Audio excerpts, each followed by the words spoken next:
G'day fishy folks, welcome back to another episode of Cookie's Fishroom. My name is Norm for those who don't know me, and today I will be talking to you as promised about CO2 in high-tech tanks, in particular with aquascaping, how it fits into the picture, whether you should or shouldn't get it. That part will be up to you to decide after you've watched this video.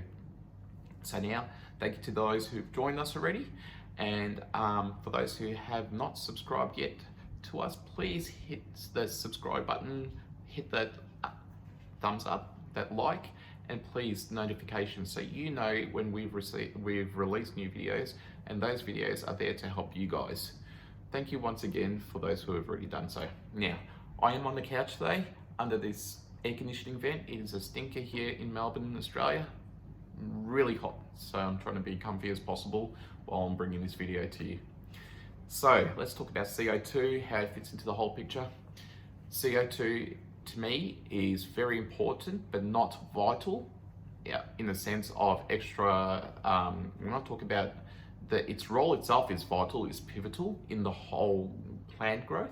But as a luxury item, as pressurized CO2 or liquid CO2 or CO2 tablets, it's not vital to have it inside a fish tank. Now, this is the reason why I'll go into it. First of all, let's talk about what it does. CO2 basically is the fuel the plants need to perform photosynthesis, and we all know what photosynthesis does. It's the whole process of growing, becoming green and looking healthy.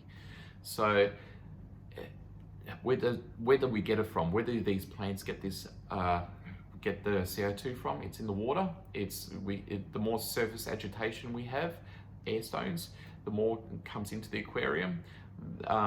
Fish, they bring it into the aquarium also, and the plants use that to perform this role, this process. Now, it will happen. There's 90% of plants do not require, they don't at all require any extra CO2 in the tank. When I say CO2, I mean extra CO2 into the tank. Most plants don't, especially low light plants. They hardly, because they don't need the photosynthesis as much as the brighter green plants do. They don't use as much. So how does this whole extra CO2 fit into the picture? So let's think about, at the moment, without extra CO2 in our tank is, or the plants are our bank account. They will grow, the bank account will grow and get to a goal that you set, regardless of putting in extra CO2. It will get there eventually. You want a certain amount, you save for it, it will get there. Now, let's think about CO2 now. CO2 is basically like putting extra cash into your bank account. Instead of putting, say, $1 a month, you will eventually get to your goal of $100, let's say, in a few years or whatever it is. But if you're using CO2, instead of putting $1 a month, it's probably the equivalent of putting $150 a month in there. You'll get there real fast. Why wouldn't you want to do that personally? If you can afford that luxury, pressurized CO2 does amazing jobs. Now, all you have to do, I'm not going to reinvent the wheel, and there have been tons of experiments done on YouTube. Just jump on and look for CO2 aquarium comparisons, and they will show you tanks that are grown side by side, exact same parameters, conditions, lights, gravel, plant. You know what I'm talking about. Everything exactly the same. One has CO2, one doesn't. So all you have to do is have a look at those comparisons. You will see how much faster the CO2 tanks grow. And in some cases, some of them actually quite much nicer plants. They're much greener. Again, the whole photosynthesis process comes into play with that sort of thing. So it's really great in that regards.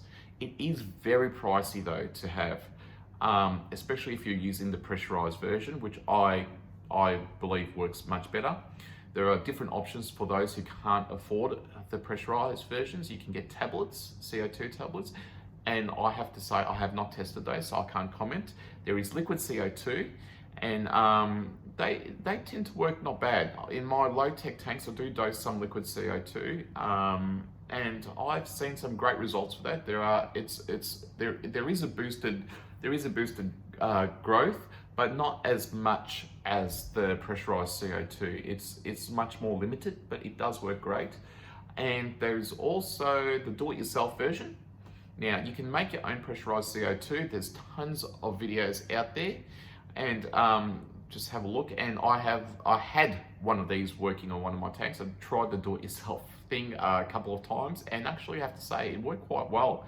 You can put a valve on there to control the output, and I was pretty surprised with the results. So if you're keen and you don't mind getting your hands dirty trying something yourself, give it a go. You might find you like it, and it's probably a fraction of the cost of a pressurized CO2 or liquid CO2 as well. Again, with pressurized CO2, and I've been requested to speak a little bit about what you need to have pressurized CO2. So I personally use a keg, and a keg I think is equivalent to about 3 litres. I'm not sure, it depends which country you're from. It's different, it varies. You can do a budget-friendly version of that keg and use a fire extinguisher. And yes, a fire extinguisher will allow you to run CO2 into your tank with the right regulator on it.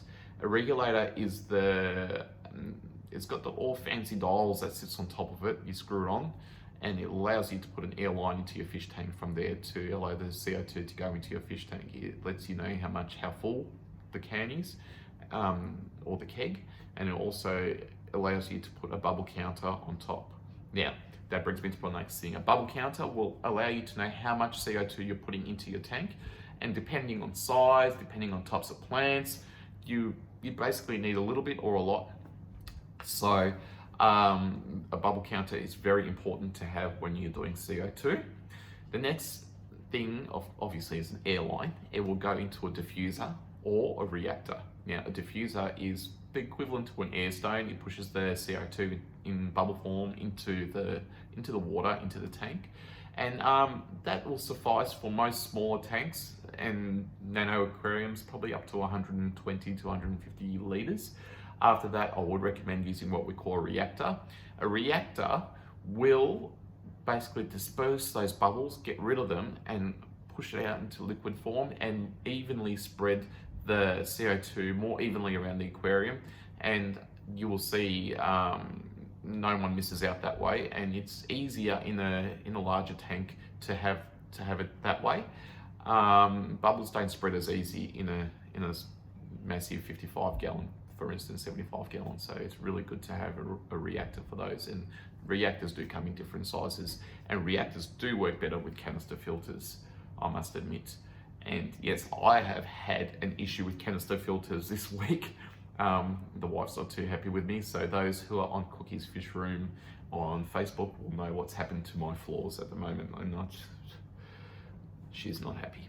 Now, back to topic. With CO2, there's certain times it can be run and certain times you don't need to have it running. You can have regulators that have basically timers built into it, which allows you to, switch it on at certain times, coming on, coming off. I have a timer, an old school timer that I put onto the PowerPoint that switches the whole thing off and switches it back on in the mornings. It comes on 1 hour before the tank switches on to build up enough CO2, ready for it to go. And it goes off just at night, basically. So the tank ramps down, the lights on the tank ramp down, and the CO2 switches off.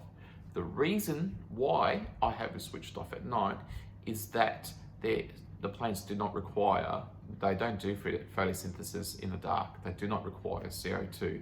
So that's their time to grow. They don't need it. So it's no point wasting all that CO2. If anything, it can do harm to your fish. Excess CO2 will drop your pH levels.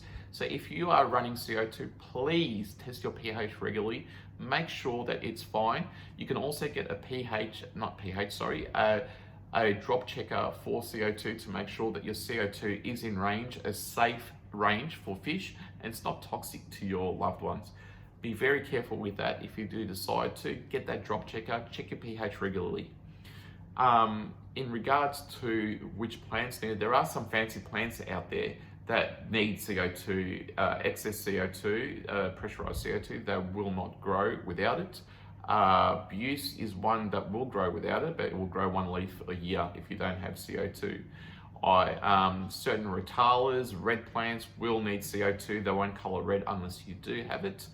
And basically, my thoughts after having CO2 on one of my aquascape tanks and not having it on a couple of the others is, if you can afford to get the pressurized CO2, it is an investment that can and should be made if you're into aquascaping. There are different options. Like I mentioned, you can get a keg, a huge, about 3 litre can of CO2. You can get a fire extinguisher to do the same job, and you can find those on Facebook Marketplace, in online secondhand when they're demolishing buildings. You might even pick one up for free at different garage sales.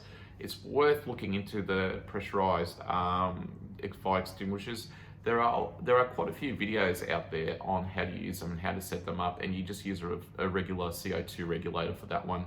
And last of all, there's these mini fluval pressurized cans, and I believe they last for 30 days, and they're on average, don't quote me on this, depending on where you look, they can go between $25 to $30 a month that will cost you. And that's, to me personally, that's not something I would lean towards, only because of the cost is very costly. Whereas the keg setup over 3 years will cost me probably about $20-something a year.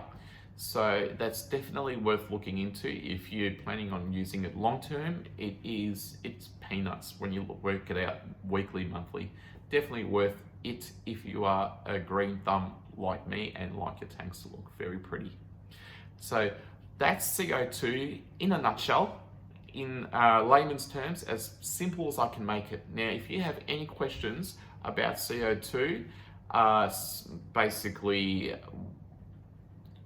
sorry, I just lost my words then. If you have any questions, hit me up on Facebook, drop a question underneath here. I'll do my best to get back to you as soon as I can. So sometimes I can't answer straight away, but I'll do get back to all the questions that I can as soon as possible. Also, don't forget to look at our previous video. We are running an awesome competition on Cookie's Fishroom on Facebook. There are some amazing prizes. We have some amazing friends who have donated their products and their time to our group, to our community, and it's well worth joining if you have not yet, just for that competition, if anything. Thank you so very much for watching this video. Don't forget to subscribe if you have not yet, and to those who have already, thank you so much. Join us on Facebook. Yes, a long day. Facebook if you have not yet. Follow us on Instagram, and thank you very much to all those who have joined us today. And I will see you next week with another video to hopefully make your fish keeping journey an easier and more happier one. Once again, thank you for joining us at Cookie's Fishroom. Have a great week. I hope you're all doing well and staying safe. Cheerio. Bye for now.